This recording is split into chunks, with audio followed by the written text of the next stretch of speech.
is now my honor to introduce to you the president of Habonim, Ted Rosheffin. Just a kind, funny leader. Here's the story of how Esther came to Habonim. In 1985, Cantor Albert Feldman hired an agent named Don Meehan. No, I think he was actually acting as his own agent at the time, but apparently he threatened to leave over salary issues just before high holidays in 1985.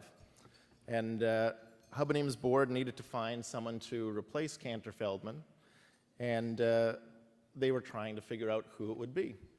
And longtime member Miriam Ostro, who grew up with Esther in Winnipeg, knew that Esther had been a member of Temple Emmanuel in Toronto and was actually, for a brief time, Esther was the cantor at Temple Emmanuel.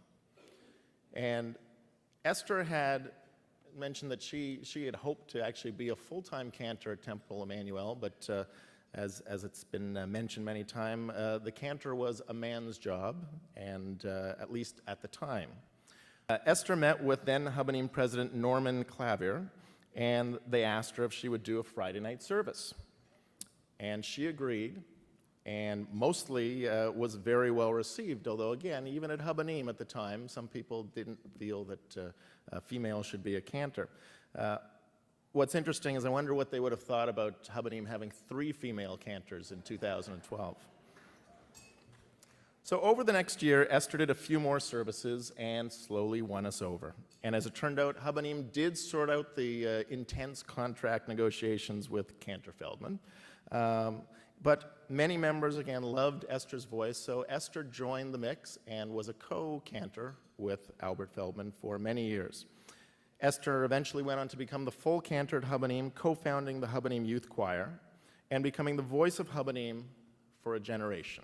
At this time, I'd like to invite Esther to come up on stage to receive a special plaque.